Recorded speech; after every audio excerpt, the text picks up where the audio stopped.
In here, giving everybody the Zoom 5. Welcome everybody who's just kind of getting loaded up here. So we're going to start in just a few minutes. This is the Pack Expo Las Vegas deep dive, everything you ever wanted to know or didn't even know you wanted to know, but now you want to know about Pack Expo Las Vegas. I'm super pumped about this one. I think especially just because this is a pretty awesome opportunity that our friends at PMMI are giving to our community here to get access to the show and to the online show as well. So we'll get started in a second and just start getting into a lot of these details. But I think for me, I like one of the reasons I was really excited to start this this series was, I think it's one of these shows where you kind of like don't know what you don't know. And if you don't know somebody like Jamie who's been to it, you don't even know like what's behind it. I think for us, some of the other trade shows, like we get it. It's like you do this there, but like there's so much at Pack Expo Las Vegas for brands that I think everybody who's joining for this one, at least you'll like start to understand what it is and what you could get to do there. So maybe we can just kind of start jumping in. I see we're getting a pretty good quorum here on attendees. Yeah, welcome everybody, and definitely please like start whenever you want. Just dump some of your questions into the chat. Yeah, please. I have a bunch that I want to go through, and so we'll just kind of run through those, but let's make sure we get all of your questions answered as well. But yeah, just a reminder that we have access to this show for this community, for you guys who are working to build your brands. This is a super special thing that PMMI has done for us. And, you know, I think for me, the like way to summarize what we're going to talk about is like, you can go and do the work to figure out all of the stuff around your food processing and packaging at this show in a way you probably like wouldn't give yourself the time or the space to do this otherwise. And you can do it in person or online, and you're gonna learn a lot. Me personally, for my brand, I'm planning to use the online platform. I want to connect with some more people. Specifically, I want to see if there maybe is like another can provider I could pull into my network, because I know it's going to be tough. And then also just be doing a lot of work around sourcing of ingredients. It's like a tough time right now, and I just kind of want to network with people and see kind of who knows who around a couple pain points that we have in our supply chain also. And then I think just like kind of understand better the processing technology around how we make our products. So that's what I'm planning on doing. But also we've got a couple cool experts here. So maybe we could just start with Sean. Do you mind just kind of giving an intro, and then we can do the same for Jamie? And then I just have a bunch of questions I want to ask. Sure. My name is Sean Riley. I work for PMMI, which is the Association for Packaging and Processing Technologies, and it's basically a fancy way of saying all the companies that are involved in packaging machinery or packaging materials, processing machinery.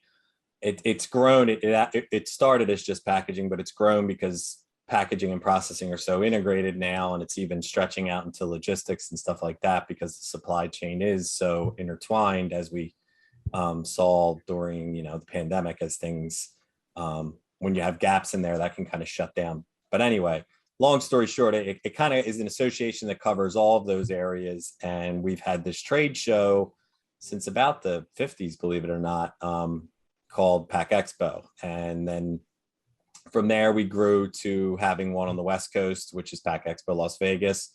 So that and Pack Expo International alternate years. Pack Expo International will be next year in Chicago. We have some down in Mexico City as well for the Latin American market. And we have one for like the regional Northeast in Pennsylvania, Philadelphia, to kind of hit that, people that can drive to it type of event. So that's my role, and that's kind of who we are.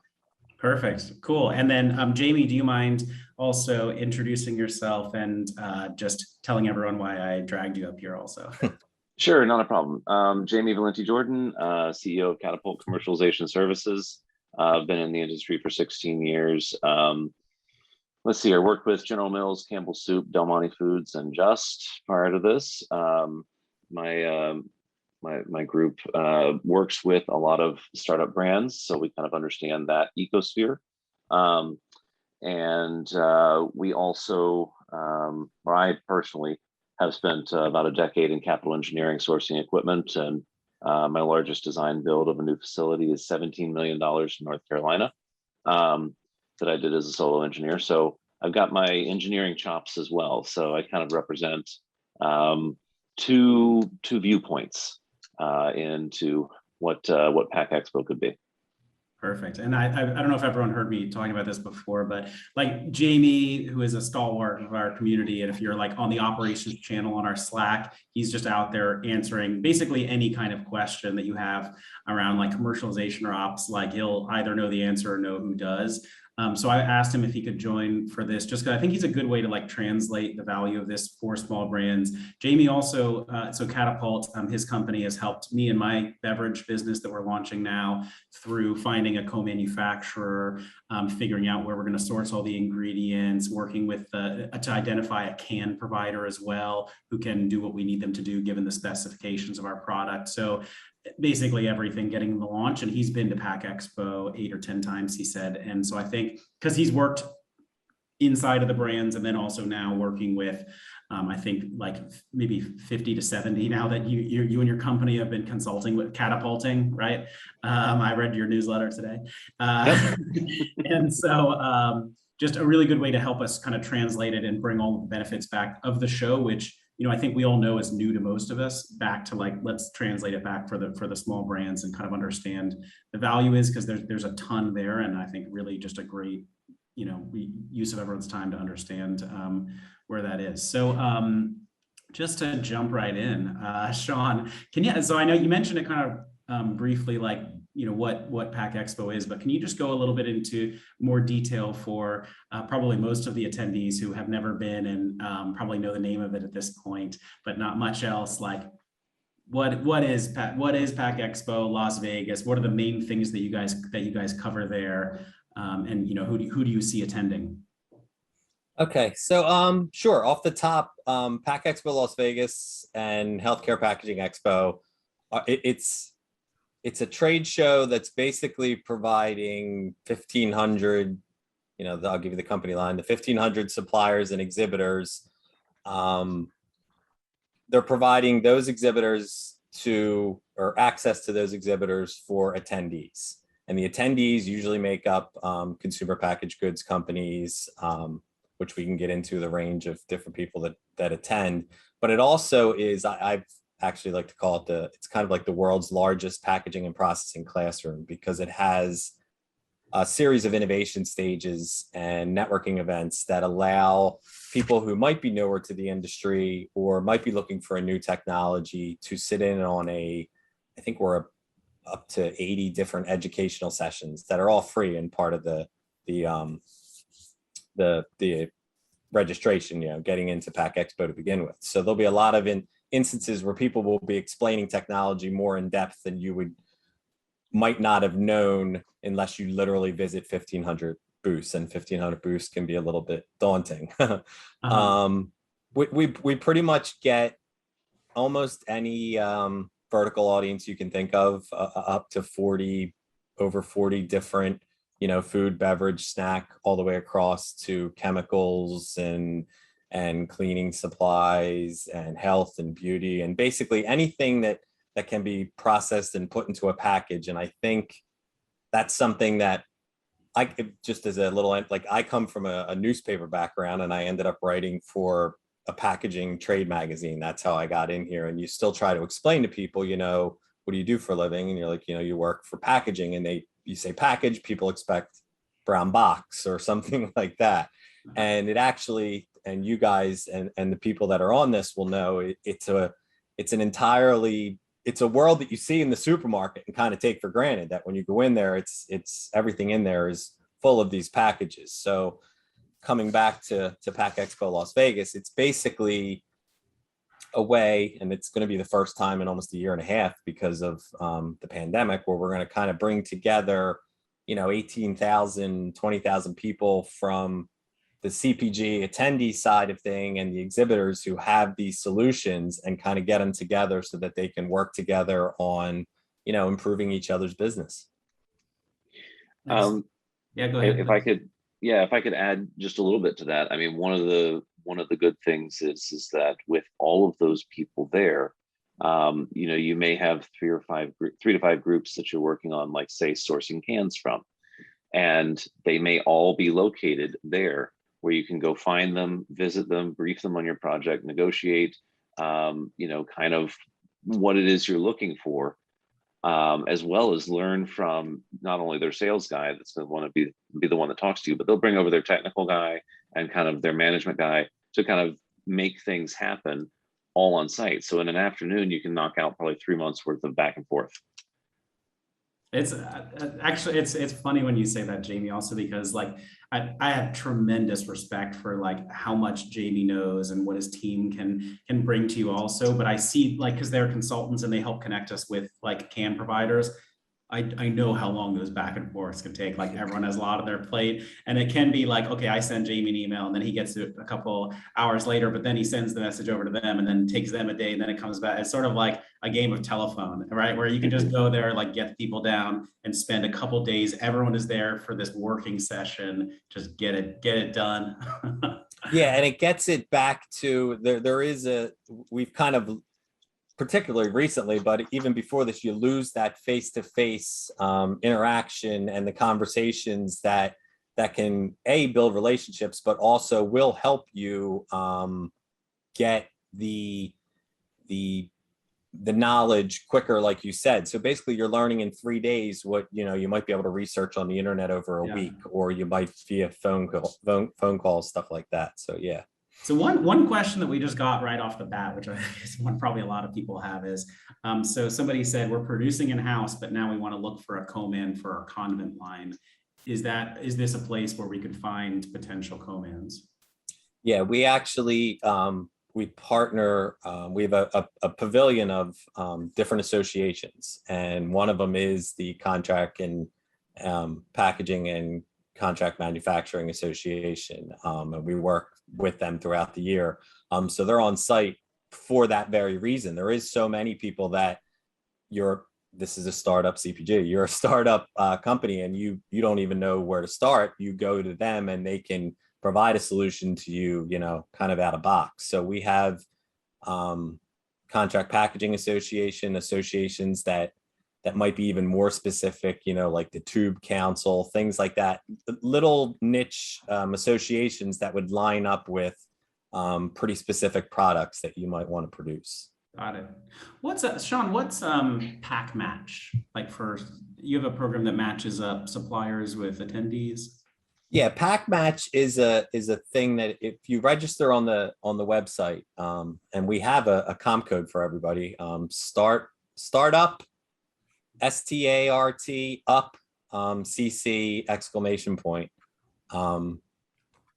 Yeah, that's it. Startup CC exclamation point. So if you use that, you register for free. That gets you access to Pack Expo and Pack Expo Express, which is our digital, our online virtual version that we're having. And the Pack Match helps you get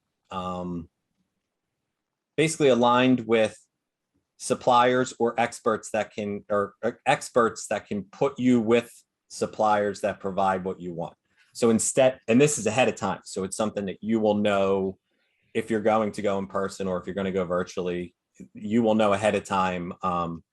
They'll give you some sort of plan. On site, we have a booth called Ask the Experts, where you go and you can talk to people that might be retired from the industry or been in the industry, and they do a similar thing where they provide guidance and solutions. You walk in and you say, how do I put this widget in something? They have ideas that, can really help first-time attendees. Got it. Yeah, Jamie. As far as are there contract manufacturers with booths? The answer is no, not at this show. It's PLMA that you want that for. On the flip side, there are certainly a lot of resources that can help you find what you're looking for in little non-traditional routes, but it's the way in which the industry works. So you get access to probably more direct resources this way, people who know people who know people. This contract manufacturer over here, they don't have a website, they don't have an email address, but this guy has this phone number in his phone. He's going to give him a call for you, and his name's Jimmy. And Jimmy's going to hook you up and get you into production. And it turns out that their minimums are, 100 gallons, and they can take you up to 1 million gallons a year, right? So like, but they have no website for some reason. So that's the type of things that just kind of, they happen at places like Pack Expo. Yes, ops people are just kind of famously like not great at emailing and like doing things online. I think we try to provide people with our Slack channel. We have an ops channel on there, which is great. Maybe we have 1,000 people on there, and usually everyone comes with the questions, and then I tag Jamie and he answers. But you can go to this show where you can meet tens of thousands of Jamies. But That's right. But the Rolodex is super important because you're going to have a lot of questions that come up, and just having the contacts where then you know who to reach out to. For us, like everyone on here probably knows who to go to if they have like a branding question, or I need to find this kind of a marketer. Like, you're going to be able to find your way to them. The ops world is just very like difficult to find who even knows the person who can help you. But it will save your ass when you're trying to make something that either goes or doesn't go because Jimmy on the bench gets you like line time or that like thing that you just need. So, all right, I'm going to jump to just some additional questions here. So the first one is around, so somebody's asking about the COVID precautions that you guys will have if for in-person people at the show. It's something that we have been tracking and following along with since, because we had to cancel Pack Expo International last year, but we're having Pack Expo Las Vegas this year. In Nevada, the state law is you have to wear a mask indoors. So I mean, that's just to start with. You have to have a mask on at all times when inside. So that's something that we're obviously following along with and in support of. The inside, we have members of our trade show staff who are actually certified they've increased, I guess, the word I'm looking for, like ways to ensure cleanliness, sanitation, etc. inside of trade shows. They've put in different venting and stuff like that to turn over the air faster. There will be spread out over 4 halls. Normally we have it in a smaller, not smaller, but in a tighter area, but we've spread out the show across 4, pretty massive halls, 700,000 square feet. So it's every contingency, hand sanitizer, every contingency that we possibly can. We will have daily health screening questions for people that come in, things like that. So yeah, basically we're following along with everything the CDC recommends. Got it. Thank you guys for figuring out a way to have the show despite all of the difficulty now.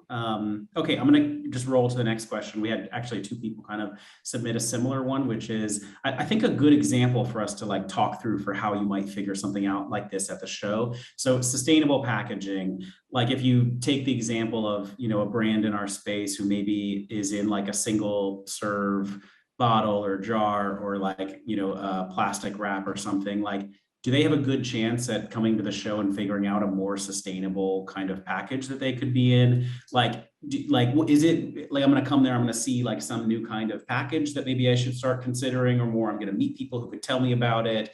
Like for them, what's like a tangible way where maybe they might come and learn about something they don't even know that could be a new option for their packaging? From an exhibitor standpoint, yes. But before I even get to that, we will have tracks of education just on sustainability because it is such a big topic, where people will give explanations of how to get at, if you're trying to get out of plastic into something else, or you're trying to get out of figure out a way to make your package more sustainable. There will be education sessions on that. We have we partner with the Reusable Packaging Association, and there's actually a reusable packaging pavilion.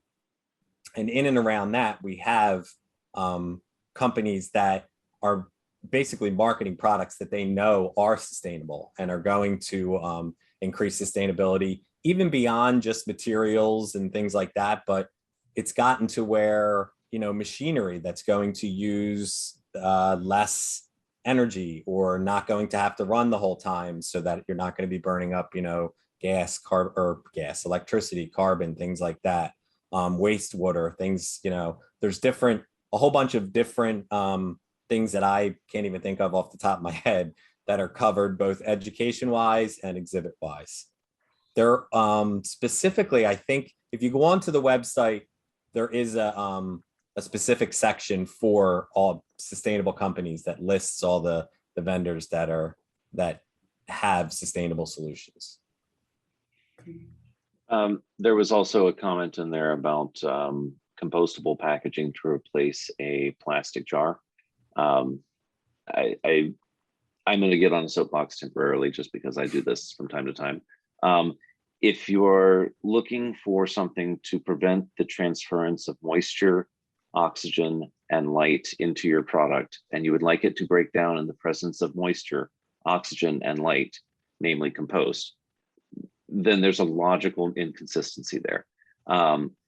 There's some things that people are doing which are highly on the front end. Dow's working with different types of pellets to laminate different bacteria into their into packaging layers, so that when exposed to extreme elements over time, those bacteria are released to chew up the plastic. But you're not going to find a compostable plastic jar at the show. It's just not. It's not a thing. Okay, Jamie, dashing dreams, but giving you the real talk. Hey, I'm here. I'm here to help. Been catapult served. Yeah. You guys use that one? Catapult served. Catapult served. We will now. We'll call it the Daniel maneuver. All right. Okay, so tell me a little bit more about, like, how does the networking happen mainly because you're like walking around the show, or if somebody wants to like just kind of do the online version, are there good ways for them to try to make connections that way? Like obviously going back to the health and safety protocols, the social distancing part does put a little I guess a crowbar, is that the right word, into the normal plans that we would have. We would normally have a slew of networking events, but we still are having ones in spread out situations. We have a packaging and processing women's leadership network, which is really big on increasing women in the industry, building up awareness of positions involving women. They will have a breakfast as well as a presentation, which interestingly enough, a woman by the name of Tracy Noonan, she started she was a startup CPG with, forgive me if I'm wrong, if Tracy happens to see this, I want to say it was cookies, but it was that exact story of you made cookies at your house and it became something that grew into a business that she sold for a lot of zeros. So that's the example of a networking event where you'll be there at a breakfast with other women professionals and seeing that presentation as well. We have an emerging leaders kind of reception for sort of people that are newer to the industry, maybe younger to the industry, haven't really made a lot of connections. So that's geared towards emerging leaders. We have a couple awards that are going to be presented and then have a reception. And those are, one is based around sustainability excellence and the other is manufacturing innovation. And those are good examples of technology that you might not think of as something that might apply to your application that you might be working on. And you go and you see these people that have won these awards, and then you can talk with them after how they came about it. And then I guess kind of the last one that's the biggest one for this group, and then I'm kind of a part of, is called the First Timers Lounge. And every day before the show, I'll give a briefer than this presentation on, this is the show, this is the kind of how to navigate it as a first timer. Make sure you get the app to use on site, make sure you download the map your show to kind of plan out. If you can come to the show and want to spend 3 days there walking, or you can come and target it in and out in a day. And that would be the same way when speaking virtually, like using it from a virtual point of view. If you want to go in with a targeted plan, you use this map your show to search by the specific things you're looking for and nail down who exactly you want to see. So there's a good range of networking opportunities. Awesome. I think there's also a lot of value in walking the show floor and finding things that are interesting and just asking about them. I think there's certainly a lot of people that are there literally to help. And it's not always to help sell their own equipment and whatnot. It's commonly to help teach people about when the right time to use their equipment is and things like that. So there's a lot of learning to be done just from taking advantage of the goodwill in the industry. That's a cool point. It just reminds me, like, I think one of the things that I think the best CEOs, like leaders I most admire, do out there is like sort of make connections between things that aren't necessarily obvious, and like giving yourself the chance to learn about something new and then maybe thinking about how it might apply to your business in a way that's not obvious to other people often can make, I think, all the difference. I mean, across all walks, but I could definitely see how that could be true when you just let yourself kind of get exposed to some new technology. I wanted to invite somebody up, Daniel from Front Page Retail. I don't know, I know you're on the road, so I don't know if your video is working super well, but I'm gonna hit the unmute button. Are you live and online, Daniel, or I can always come back to you? Not Daniel. sure if you guys can see. All right. Hold on, I don't know why it won't let me. Okay, so Daniel, we can't. Your audio doesn't really work. So I don't think we'll have anyone there that could translate that. that was like in the Wayne's World when they like go to order the jelly donut, like jelly, right? Anybody? Yeah. All right. Cool. Oh, he's still trying. Wait. Oh gosh. All right, I'm gonna hold on. Okay. Hear me well. All right, I don't know how to stop it. I'm trying. Okay, I think I changed his role so that it wouldn't just keep going. Okay, so but I know what his question is because he was just telling me about it. So maybe I'll ask it for Daniel. So Daniel was telling me he's actually going to the show this year for the first time. And Daniel has a company where he does merchandising and kind of in-store stuff for people here in Florida, like Whole Foods and Publix, but he's actually going because he's helping a brand figure out their packaging for the first time. So he's going to go there and just network and kind of figure it all out. So he was asking what your advice. Oh, now I think maybe it's working now. Daniel, are you back? It might be working now. All right, cool. Daniel, just hit us with your question. I already told everyone who you are. Crazy how the road and the service works, but that's how we roll. It is in Miami, so, I know. I know, it's insane. Thank you for having me. Sorry for making it a little later, but I wanted to know what would the advice be for first timers. I got a lot of value from Jamie saying walking the floor and asking questions. I intend to do that. Is there anything that needs to be done in terms of joining those networking events, or if there's any advice, feel free to join. Feel free to tell me that. Yeah, I absolutely. Thank you. It's the logical first question that most people have, and a great starting point obviously is to go onto the website where we have this. It's called Map Your Show, but it's a way basically to line up and lay out how you're going to do things. So you're going to go in and you're going to organize versus you may have time to just wander. And if that's, what you can do, that's perfect. But if you're going in with a more targeted, this is what I want to make sure that I take care of, that's the best place to start. Then you can meet up with, again, this is on the website, through this pack match program where you might say, I have a customer that wants to, put pears in a jar, for lack of a better example.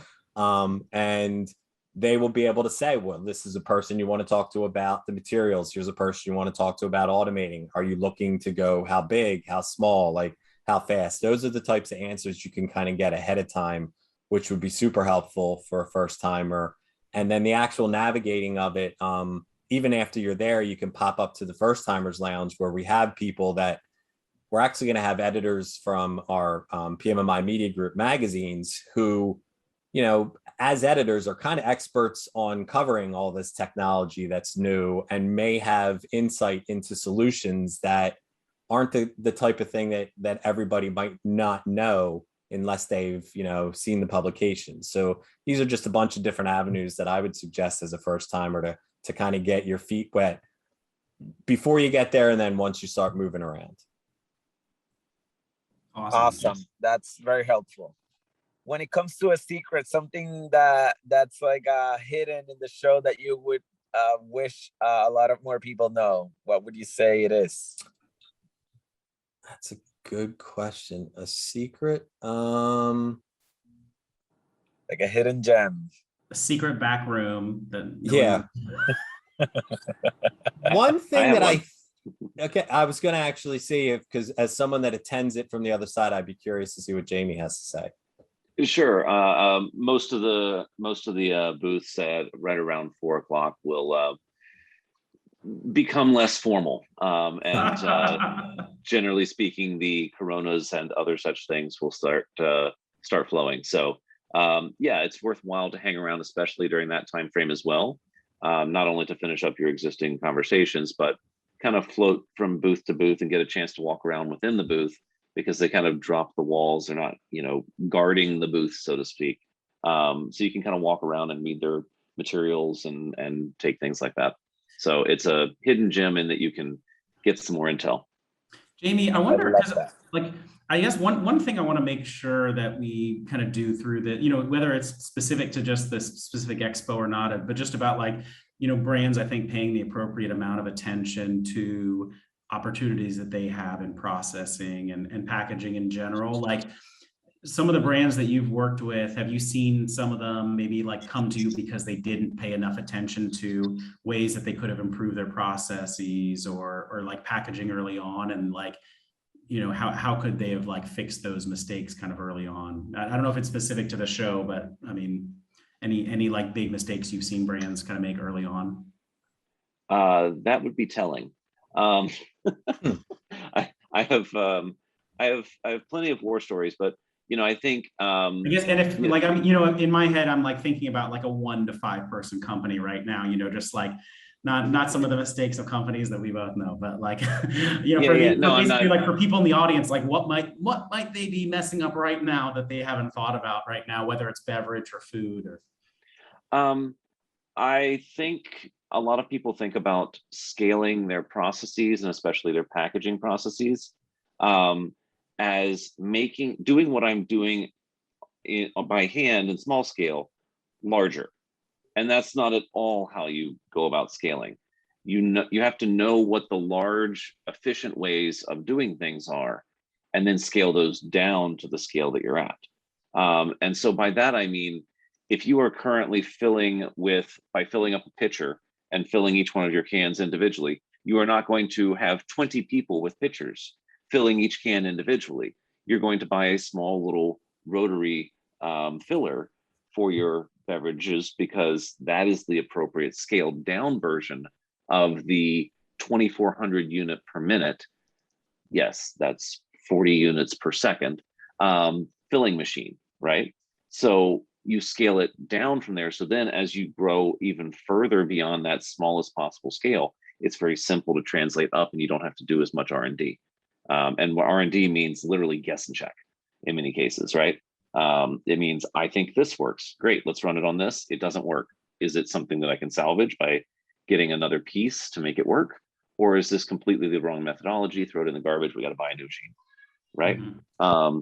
So there's a lot of things that you can draw on people's past experiences at this show, and get, you know, the funny thing is that people who work at equipment manufacturers have not always worked at that equipment manufacturer. They've worked at half the places in their area, in the booths, right? So they can tell you who has what.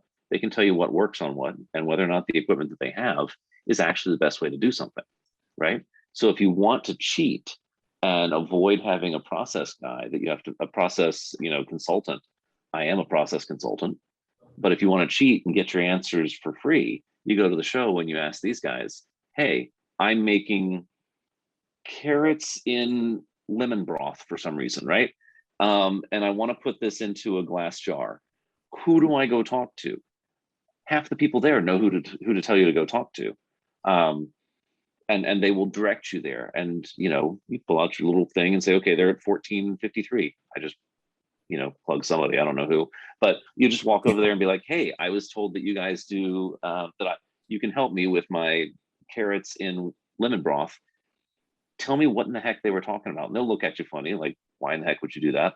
And then they will take you over to a piece of machinery and they'll say, okay, well, this is what we're thinking about. And then you'll say, oh, wait, I'm sorry, I'm a startup. They'll take you to their little brochure and say, this is the thing you want to look at then. It's the scaled down version of this big thing.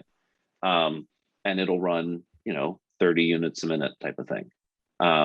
It's not fast, but it's darn faster than one guy pouring with a pitcher, right? Yep. Okay, that makes sense. It's funny. I just was thinking about like some of the other expos that we go to or shows where like really it's like manufacturers, like brands behind the booth, hoping that like buyers or media will come by and talk to them. In this scenario, like you basically are the buyers and media walking around. So right when you go, I assume you go to this show, like suppliers are there, and people like Jamie with booze, they're super eager to connect with you, understand what you're trying to do, how they can help you, and like they're just basically trying to provide as much value as possible to just demonstrate how they can help you and how the technology is going to help you. So I think for a first timer, I bet you would have a really nice experience kind of on the other side of this thing versus some of the other shows that we go to where we are the ones trying to hoping that we'll get the attention. And if you have something really novel, they're going to want to take your product back to their testing facility or their production facility and try it out. And by that, I mean, they're going to give you free scale up R&D and literally try to run your product on their system, because that's service that many of them will do in order to make sure that they can specify and provide you with a quote for the appropriate equipment to scale up your process. So really good kind of working the angles type of thing. Got it. Perfect. Guys, keep the questions coming, please. Anything, even if you think we might have covered it already or whatever, or if you feel like it's a very basic question, probably it's one that a lot of people have. So definitely please keep the questions coming. Maybe Daniel, maybe I can ask you this one. So like, what's your plan? You're going to go to this show. Are you going to do homework ahead of time? Are you coming in with a plan? Are you just going to get there and start walking around the floor and asking questions? And then maybe we can help you think about how then to make the most of it. I honestly was waiting for this call to make sure that I came up with a plan. So now I will map the show for sure. But I also plan to do what Jamie said. I think it's what I enjoy the most as well, just connecting with the booth that I feel like attract me, and then just start asking questions based on my clients' needs, and then just figure it out from there. Yep. My suggestion would be then to map about half your time. If you're planning on spending half an hour at a booth, give yourself an hour. That'll allow you enough time to stop in at a booth along the way that caught your eye, ask a few questions, and not feel like you're missing out on anything. Awesome. That's a great advice. Thank you. And I think that's I'm glad that everyone is talking about the walking around part, because I think that is another thing that kind of gets lost in it. Is very often people find solutions that they weren't thinking of, that never crossed their mind, or that come from a completely different, I would have thought that would be for food, and I'm in this sector. Like it's a cross-pollination, I guess we kind of call it. And you'll even see people, wandering over from the healthcare section that'll find solutions that'll match up. And I think that's one of the real benefits of walking around and of people kind of wanting to help. I'm looking forward to that as well. So I guess, so now, like, based off what I've learned here, if I went there for my beverage company, I think, step one, I'd be like walking around and figuring out who all the can providers are that are there, who knows can providers, and figuring out, like, just getting a bunch of their business cards and then trying to like understand what their like minimums are and what kind of printing technology and what like what their costing is. So maybe I could sort of understand that a little bit better. And then I would be going pretty heavy on ingredients too. And then also I think just like trying to understand what other service providers there are out there that maybe could be useful in the future, like who can help me on sourcing, who are the other Jamies out there who are almost as good as he is. But just to have all of those guys in your sphere, I would like really, there's a reason why they're like Jamie is, and like maybe one other guy are the people who like kind of answer all the questions there. It's like kind of a tough world to really get into. So I definitely see the value of that. Somebody asked, I think a good question, which is probably not so obvious. So Amal was asking like, how do you like walk a show? If so, for somebody who's never been to one of these shows before, is it like walking around at Disney World? Is it like, I think Jamie said to somebody in a private message before, it's like a farmer's market and you just kind of walk around. Like how do you walk a show? Like, where do you start? Like, what's it actually like? I know some shows do feel like Disney World because they're so big. Sean, you want me to take this one? I would just lead with before Jamie does, because he'll know probably better than me from the other side, is wear comfortable shoes. It is not time to try out, the new, break in a new pair of, business shoes that you just got. So I would wear comfortable shoes because that's something that tends to come back to haunt people. But otherwise I will pass it to you, Jamie, and you can give your point of view on that. Sure.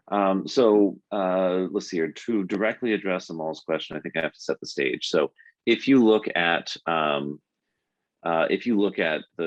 floor plan online, you'll notice that there are booths generally arranged in clusters, and then there's paths in between them.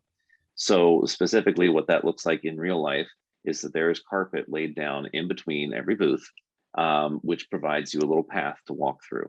And a little path, I mean, in some cases it's 20 feet wide, depends on the area we're talking about. But the idea there is that there is a transition in color of the carpet to know where the booth edges are.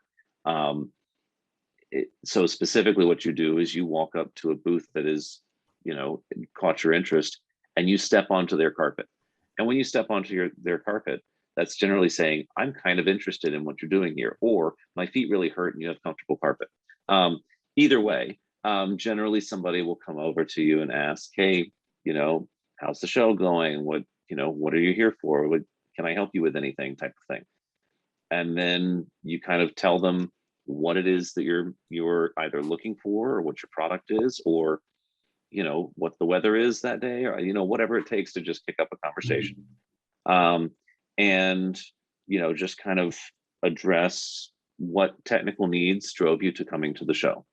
Now, I believe that there was a post, and usually those conversations go naturally about 5 to 10 minutes. Occasionally they'll go 15 minutes. But those will naturally end, usually with them giving you some sort of pamphlet or swag.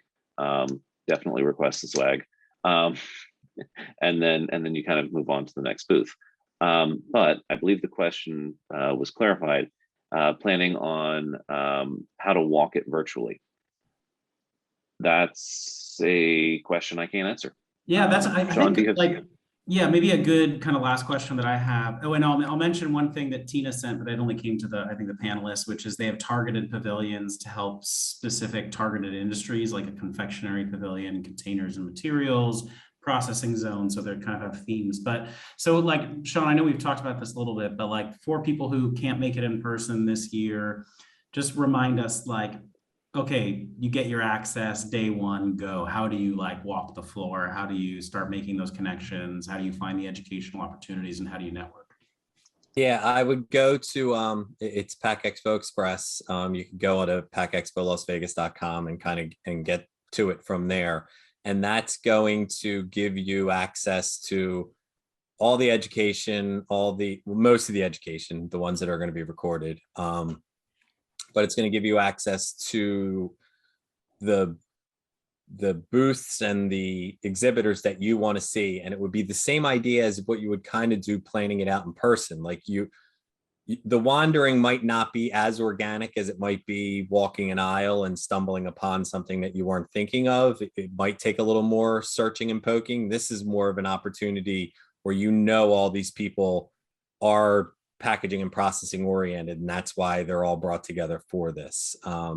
So in terms of actually walking it, it's just making the connections with the people that they have available on their digital booths, and I assure you they'll get back to you and offer you the answers to the things that you're looking for. Sean and Jamie, when it comes to the networking opportunities or events, do they happen? And I guess they do. Do they happen after the show, or some of these will happen a certain day? Do you need extra tickets for that, or separate tickets, or the same pass for the expo will get you to those? The for the networking breakfasts and for like the emerging leaders, those are things that you just want to register for. You don't need additional tickets, but you want to register for them online just because of the current situation. You want to make sure there's not 1,500 people in a room that shouldn't have 1,500 people. But some of the events like the Sustainability Excellence in Manufacturing Awards, which is kind of cool. Like it's showing you not only products, but like the machines that made them that are sustainable. Those awards will be late in the day on the show floor, and then they'll have a little reception after for networking. Got it. Thank you. Mm-hmm. Cool. So I think we've gotten through most of the questions. What I would encourage to everybody is we were scheduled for another 10 minutes. Take those 10 minutes, go to the website and actually register and just start looking at what's available there, because it's a lot easier if you just start looking. So I'm just going to post into the chat right now. Again, it's I hope I have the URL right. I put packexpolasvegas.com and you use the code startupcc. That's the website, right? packexpolasvegas.com. Use the code startupcc, which is there as a free registration, which is awesome. And then just start looking at who's on there and who you might want to start reaching out to. Yeah, I think just that's the best way to get started that I can recommend. And if people are finding cool things they want to share, feel free to do that on our Slack channel, especially in the operations channel, where you can find good people like Jamie. Jamie, you're like looking up and listening, like as if you're like, is he going to say something totally wrong? I don't know. I guess just to close out, I really want to thank Sean Riley from coming for PMMI, but also just for the partnership. I mean, it's a pretty amazing thing to offer the access free to this community of 1 to 5 person brands that, I think have these challenges, but also have a lot of kind of hurdles. And so fortunately, having to make a big investment to get to a show like this and start connecting and learning what they don't know is really helpful. So thank you so much. Jamie, thank you as always for helping translate this world of operations for us. So Jamie, who runs Catapult Commercialization Services, highly recommend getting in touch with him if you have just basically any questions. He will almost always give you some time and give you a little one-on-one on a bunch of different areas. I use him for my business and it just is a mentor to so many people in the community. And Daniel from Front Page Retail, my friend here in Miami. We got to stick together, us food and beverage people. So Daniel is the CEO of Front Page Retail that does merchandising here in stores like Publix and Whole Foods. If you're lucky enough to get on shelf and you want to look good on shelf, Daniel is the guy who can help you do that. So definitely reach out to him as well. Cool. And thank you for organizing all of this. Thank you, Sean, for allowing small business owners like me to have the access to this, because I know it helps a lot of people. It's a chain, and I really appreciate it. Our pleasure. Thank you for having us. All right. Thanks, everybody. Thanks, Daniel, for organizing. Bye. Take care, guys. Bye.